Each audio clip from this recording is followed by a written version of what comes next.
Welcome back to the Burn Bootcamp podcast. I'm very excited. We have a guest on the podcast today. She is a certified holistic health coach, a gut health expert, and a mindfulness advocate.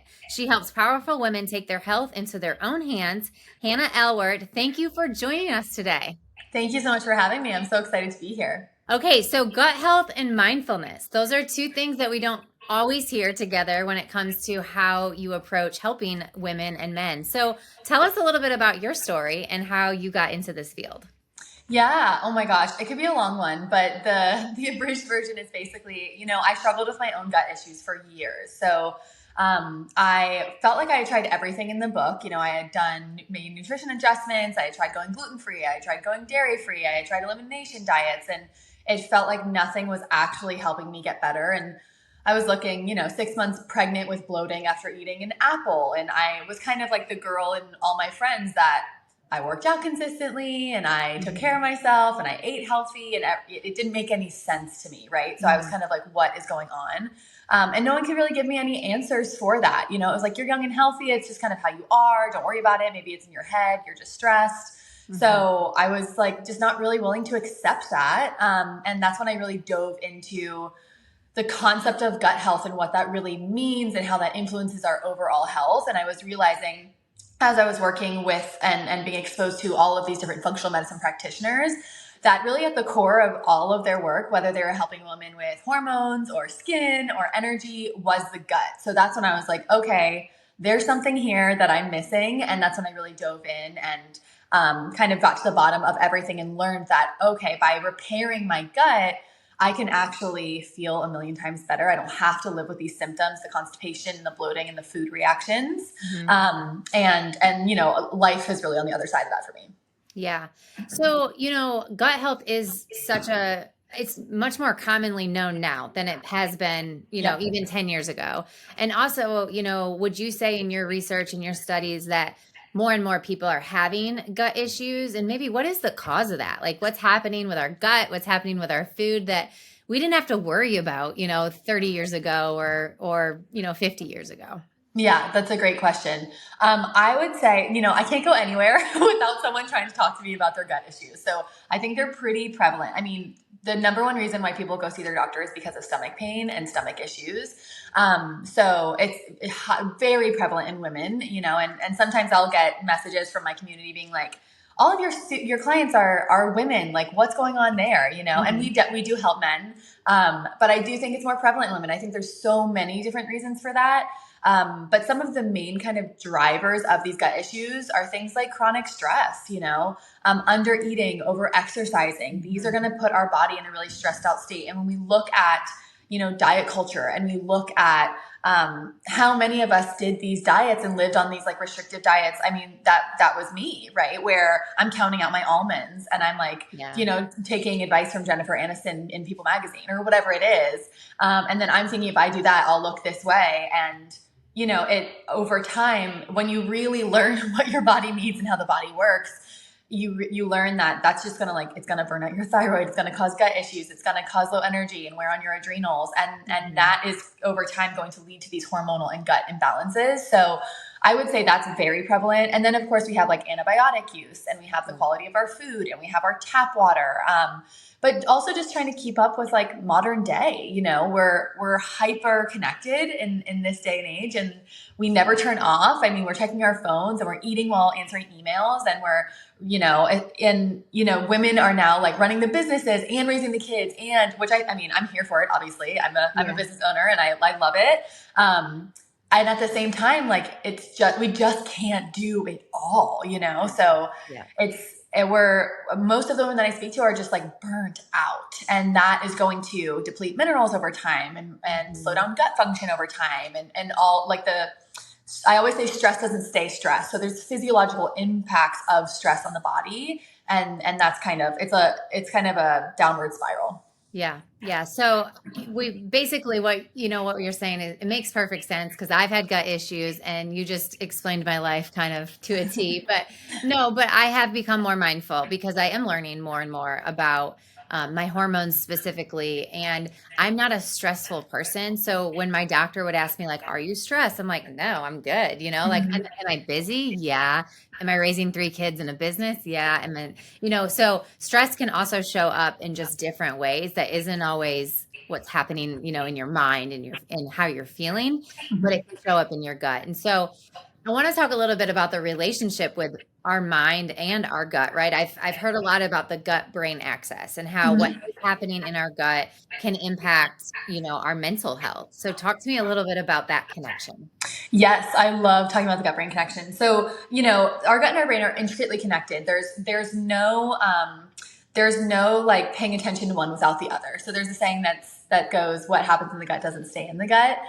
So we actually receive more messages from our gut out to our body than from our brain out to our body. So our gut and our brain are connected via the vagus nerve, and it's a pair of cranial nerves that connect at the bottom of the brainstem and go into the belly. So you can kind of think about that feeling of butterflies in your tummy. That's a Mhm. way that we can all kind of feel into, oh yeah, right, that is showing me that connection. I'm about to go on the date, or I'm about to give the, lead the meeting or whatever it is. And you're like, oh my gosh, I got to run to the bathroom, but you didn't eat anything, right? It's just your nervous system. Yeah. So that's really showing us like that gut brain connection. And digestion is really nervous system regulated. So it starts in the brain. So our nervous system, many people are familiar with like the fight or flight response and the rest and digest response. When we're in that rest and digest response, that's when our body prioritizes digestion. When we're in that fight or flight response under stress, digestion's an afterthought. The body's going to send blood flow away from digestion. Stomach acid production is going to decrease. Gut motility is going to be negatively influenced. Cortisol is going to raise. That's going to poke holes in the gut lining. So this is really showing us the connection between, okay, my stress and my mental state is quite literally directly influencing my gut. Okay. So if we have gut issues, then what can show up from that mind connection, right? Like what are some of the symptoms people are going to also experience that maybe isn't digestion, or maybe it's not constipation or bloating, but it's that mindset? Yeah. So, anxiety, depression, things like that can definitely be linked back to gut health. There's actually been some research that shows certain gut microbes can increase levels of stress hormones in the body. And when we think about stress, like you said, I didn't really feel that stressed or whatever, but you're holding a lot. I like to kind of put it in different buckets. So we've got like physical stressors, we've got mental and emotional stressors, and then we've got kind of like chemical and environmental stressors. I think of it as like a graph, right? Mhm. Physical stressors can be under eating, over exercising, nutrient deficiencies, blood sugar dysregulation. So many people are living on like a blood sugar roller coaster where they're just kind of fighting their own energy throughout the day. Then we've got the mental and emotional stressors. So like inbox full of emails, getting stuck in traffic. These are things that feel a little harder to control, and sometimes they are out of our control. Mhm. Or losing a loved one, going through a breakup. I mean, like life happens, right? Mhm. And then we have kind of these chemical and environmental stressors. So chemicals in our water, chemicals in our air, mycotoxin exposure, plastic exposure, things like that. So when we're looking at like how stress influences the gut, we kind of have to take a look at all of these things. Yep. Awesome. So let's talk a little bit about the food, right? Because I know you've got a cookbook, and, I think if you're listening to this right now, like I said, gut health is in a lot of places, right? It's showing up in different products that we can purchase for ourselves. It's showing up in diets. It's showing up in these supplements. So it can be overwhelming. And I totally understand that. Or it can even be overwhelming to hear what you're saying and being like, well, how am I going to start to remove some of this stuff Mhm. in my life, right? Like, how do I change the fact that I'm busy and that I have three kids and that I'm running a company? So let's talk about just food in general first, right? Like, what are some things that we can make changes for just in our everyday diet when we're making choices? Yeah, beautiful.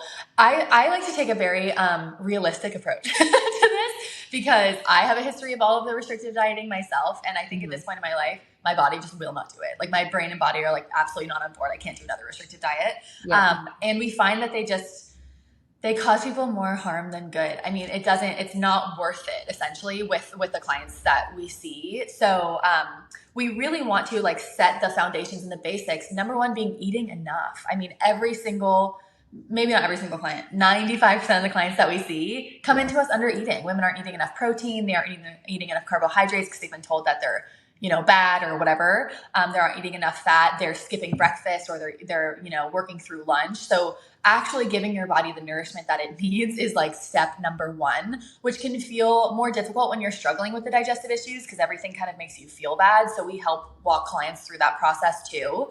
And then a lot of women don't have appetites in the morning, and that's because of blood sugar dysregulation and sluggish digestion primarily. So when we get used to running on these stress hormones, when we're used to waking up and just drinking the coffee and not eating anything and taking care of the kids and getting lunch ready for the kids and then getting out the door and eating at noon, the body gets used to that, right? We're used to running on those stress hormones and our appetite is suppressed. So, eating within the first hour of waking up, aiming for something like 30 grams of protein is going to be a game changer for so many women. Like I'm as simple as eating enough protein throughout the day. I get messages constantly being like, I'm not as tired as I was. I mean, within a matter of a week, right? So some of this stuff can be quite simple and realistic, right? Because if you are running a business and you do have 3 kids, like I'm not going to tell you to spend an hour and a half making breakfast. How can we get it in 5 minutes? Can we make a smoothie? Can you prep something at the beginning of the week and have it in the fridge waiting for you, And none of it really matters if you can't do it. So I'm very much like, let's make this work for you and your life, because I run a business and I'm super busy too. Like I get it, I can't imagine having kids on top of that truly. So, eating enough, number one, balancing your blood sugar, number two. So really making sure at every meal we're getting in enough protein, 25 to 30 grams. We're getting in a source of carbohydrates and then fiber, which is a carb, but I kind of like to put it in its own category because it's hard to get enough of.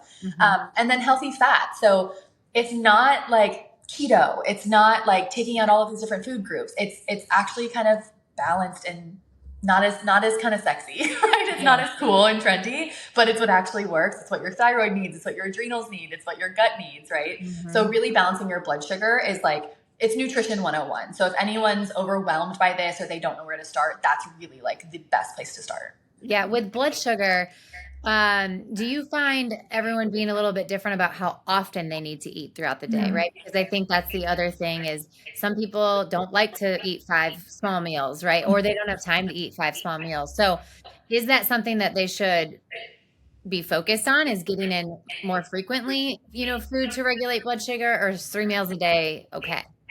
Yeah, honestly, we love 3 meals a day because it gives our gut enough time to kind of rest in between. So we have our migrating motor complex, which is nerve regulated, and it happens when we're in a fasted state. So we want, that doesn't mean to fast for 20 hours. It just means that we want, a couple of hours in between our meals.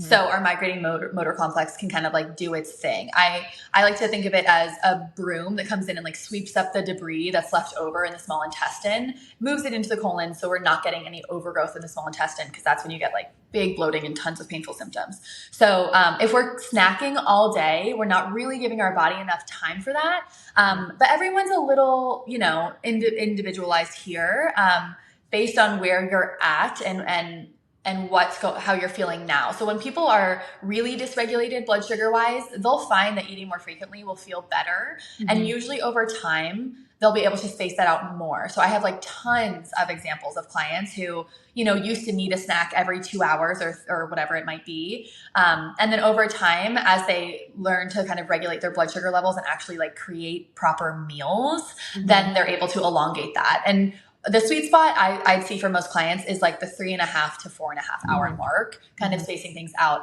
I don't love women going like 5 hours or more between meals. Please don't go 8 hours between meals unless you're sleeping. But that 2 hour may not be enough time for some people as well. Yeah. So, I'd love to talk specifically to our audience that I know most likely come and work out, right? So we are at Burn Boot Camp, and I did see on your Instagram that boot camp is out for 2024.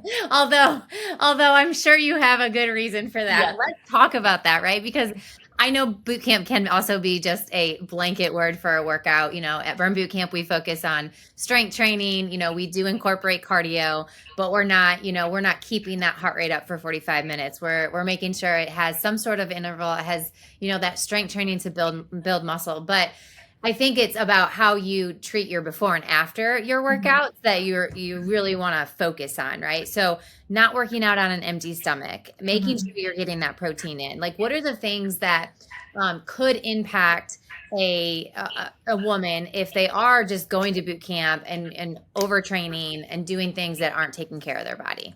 Yeah, absolutely. So first off, love strength training. Like huge fan. I strength train a couple times a week. Absolutely love it. It's so when it comes to blood sugar regulation, I mean, it's so beneficial. I'm sure you can speak to all of this, but it's when women incorporate strength training, I see their lives get better. I mean, any woman that has PCOS, like it's so helpful for supporting insulin sensitivity. So we actually recommend our clients doing strength training. It's really like frequency and intensity Mhm. and where you're at now. So if a woman comes in and she's like burnt out, like she's been burning the candle at both ends for a long time, she's depleted, she's got lots of chronic gut issues, going to boot camp classes 5 times a week, it's just not what she needs right now. That Mhm. doesn't mean she can never go to a boot camp class again, but it's like, where are you at and what do you need right now? And this is where I think the health and wellness space can get really like overwhelming and confusing because we see these people doing this and doing that. We're like, okay, I'll do it too. But you have to take into consideration how you are doing now, you know? Mhm. So if I'm going through a really stressful period of my life, we're doing a new project or whatever, something personal has happened. I really shouldn't be doing 5 strength training workouts a week, right? Or like Mhm. long distance running or anything like that. So it's really learning to listen to your body and understanding that you know best. You know what I Yeah. mean? And not really forcing the workout if you are coming in already so depleted. So what I'll Mhm. also see is women waking up really early and sacrificing their sleep, right? Mhm. And it's a balance because like Mhm. we kind of have to make it work. We got to kind of like, if we don't do the workout now, we'll never do it kind of thing. But we don't want to get into a pattern of sleeping 5 hours a night and then getting to the boot camp class 5 days a week. And then we're just exhausted. And then our muscles can't even repair. Right. So, Right. yeah. And it's really like the chronic cardio and the chronic high intensity interval training Yeah. that starts to quite literally wear on the gut, Yeah. and hormone balance and kind of like wipe out the adrenals, which is not a medical term, but that people kind of resonate with that. Yeah, and that's why at Burn, if you're listening, that's why our trainers encourage us to pick up heavier weights, right? Yes. You're not going to get bulky, right? It's Yes. really good for you to do 10 reps at, 20 pounds versus 30 reps at 10 pounds. Love. I think that's what you're speaking to is like, it's just more intentional and it's building that muscle to help with all the other aspects of your life. And sleep is so, so important. And I know that there's a listener out there that goes to their workout class or camp or they go to burn or something else because of their mental health too, Oh yeah. right? It's something where it's a connection for them, it's a community for them. And um it's tough because that might be the only time you can go in the day, and so you're having to really prioritize the workout, the taking care of your me time for those 45 minutes, versus maybe not going because of you have gut issues. And so it is a balance to say, okay, what's the realistic number of times that I can go?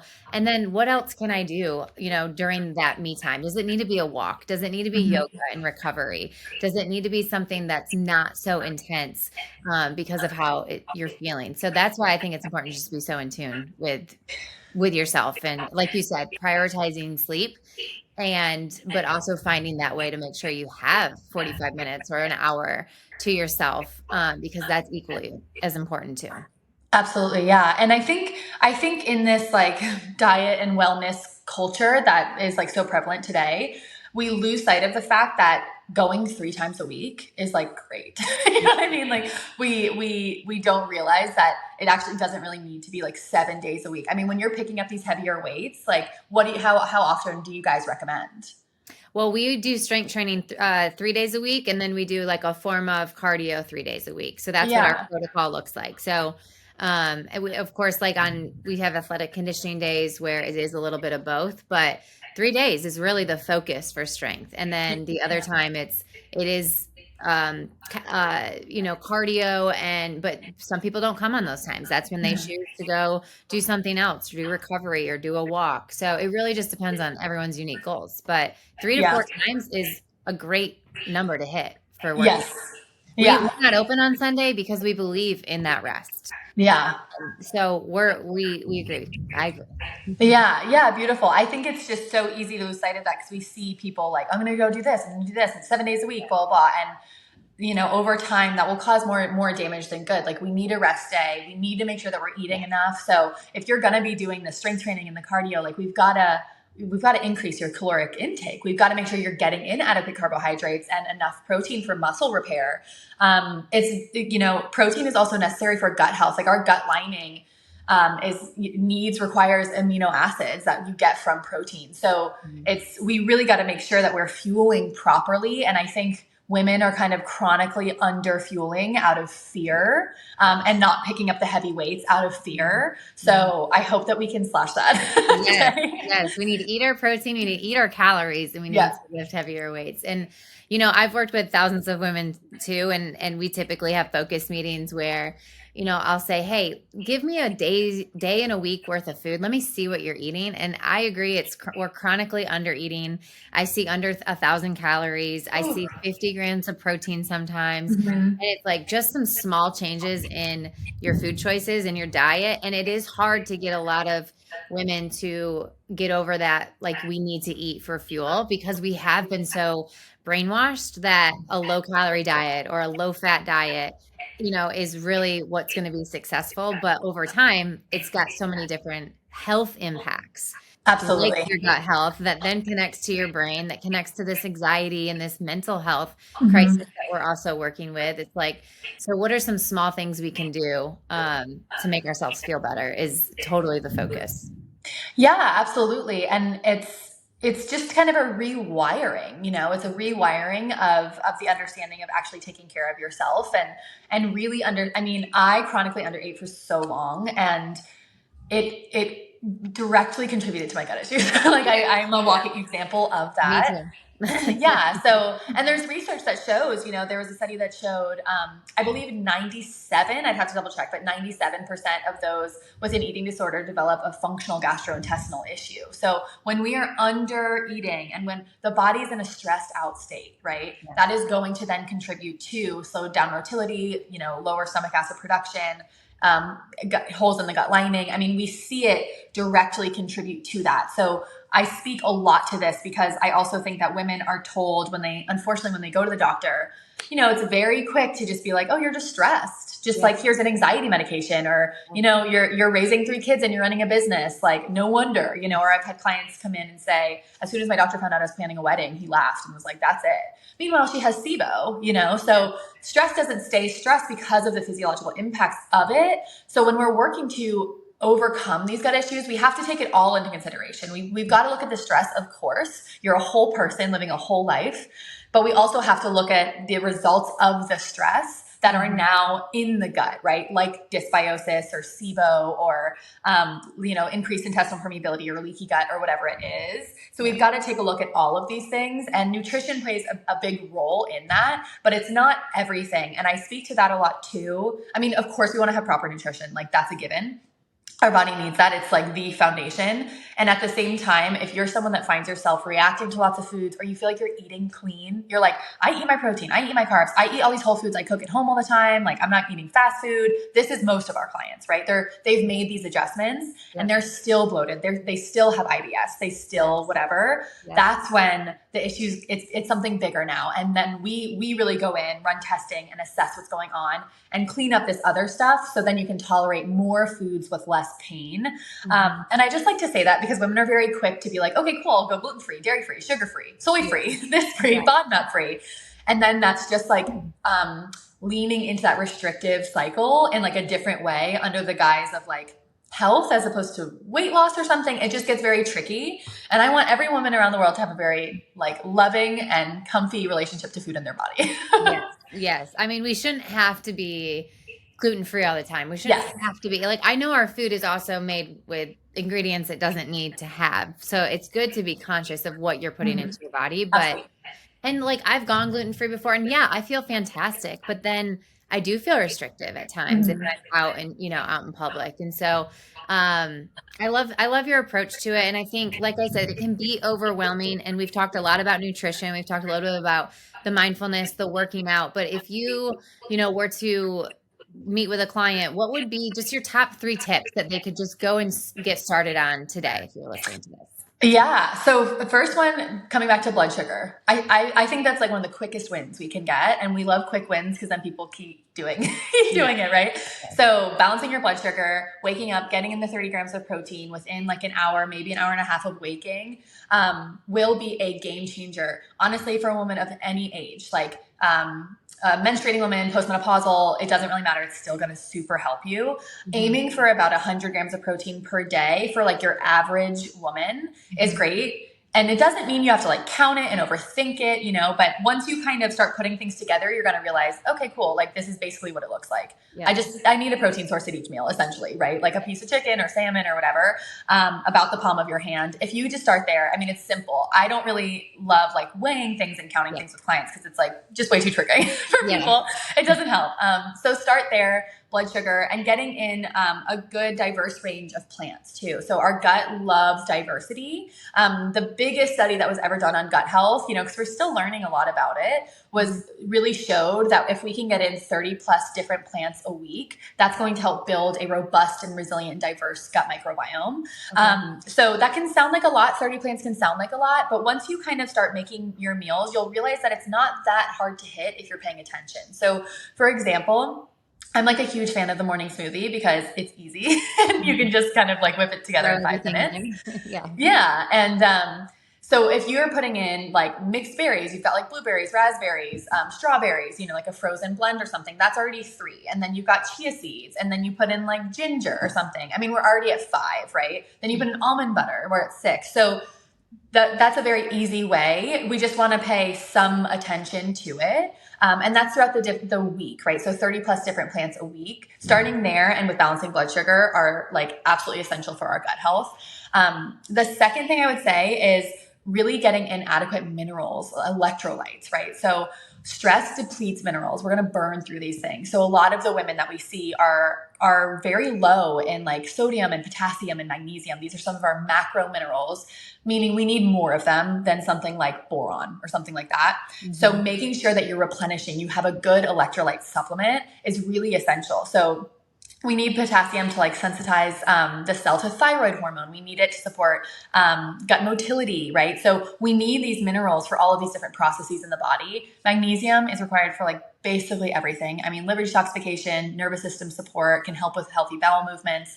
So making sure that you're replenishing these minerals is really key. That's another thing that we'll see clients get pretty quick wins with. Like, okay, they're going to make their mineral drink each day. After a week, they're like, I think I'm actually feeling better, right? Like my energy is going up a little bit. I feel more clear. So love those. And then the third thing would be support your nervous system. So many of us are just kind of like run ragged, right? We're kind of living in that chronic burnout state. We are managing a million things at once. I'm not going to tell anyone to like not build the business and raise the family. That's not, I'm going to do those things. I do those things. You know, I think it's really just finding, you know, what can you add into your day or remove from your day to give you more space?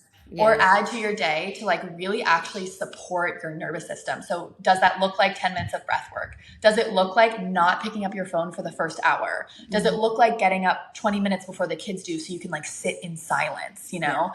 Prayer, meditation, journaling. I mean, whatever it is for you. Do you have time in your week scheduled to just not do anything? Like I tell my clients, I'm like, this is your prescription. I don't write prescriptions. I'm not a doctor, but I'm like, here you go. You got to stare at the wall.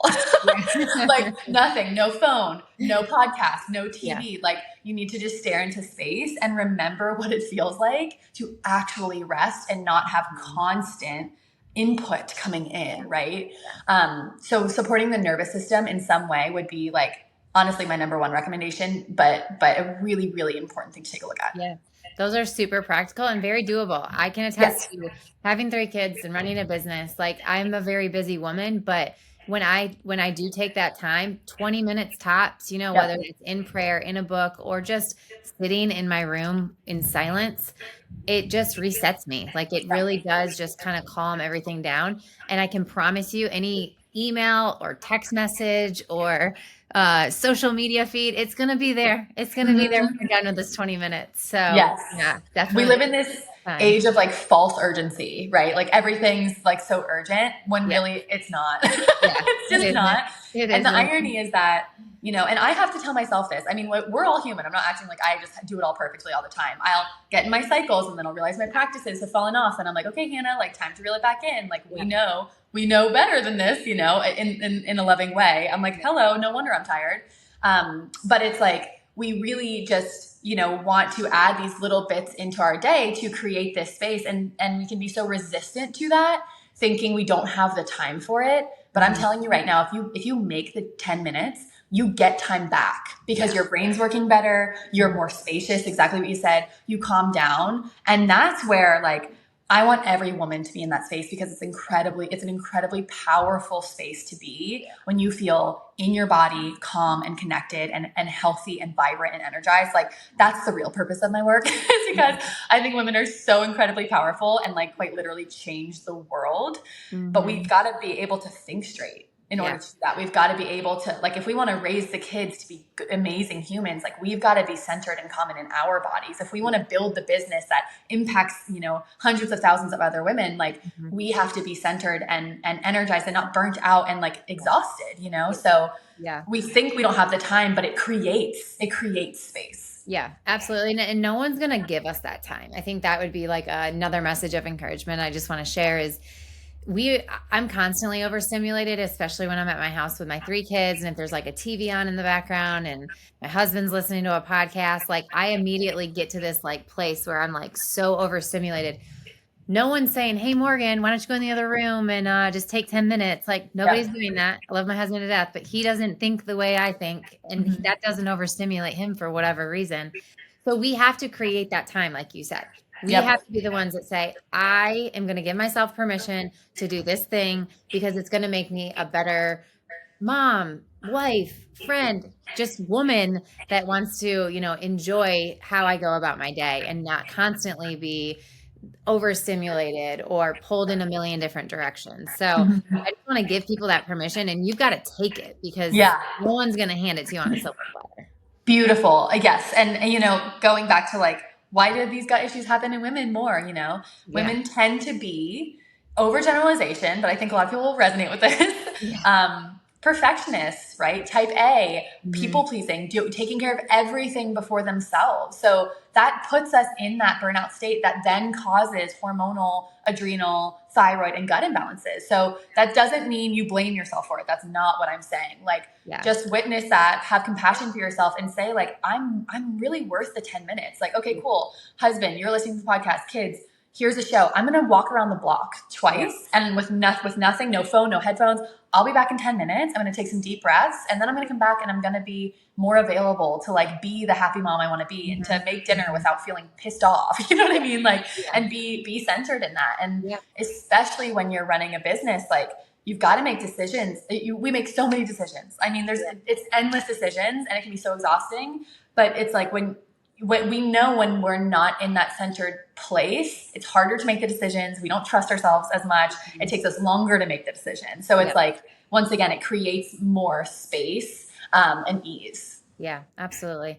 Well, Hannah, this has been great. Thank you so much for just the knowledge and also the practical tips that we can take away from this podcast and just start to make in our everyday lives. And if people want to learn more about you, about your programs, I like I said, your social has tons of great tidbits. Where can they find you? Yes, thank you so much for having me. So I'm very present on Instagram. You can find me at Hannah Aylward HHC. We'll make sure that you have that because my last name is like a little bit of a doozy. So we'll make sure you get that info. Yes. I'm doing free trainings. I do like weekly Q&As that I answer questions from my community on my stories every Wednesday. There's tons of content. I mean, if you go to this Instagram, it's like a full book. So you can learn so much. And then we have, we work with clients. We work with hundreds of clients a year, completely virtually, where we run functional lab work and we build out customized supplement protocols and we walk them through, nourishing their bodies through proper targeted nutrition and all of that. So if you're someone that is resonating with this, you're like, oh my gosh, I have the gut issues. I've tried so many things. Like, I don't know what's going on, or this is the year, right? This is the year I finally prioritize myself.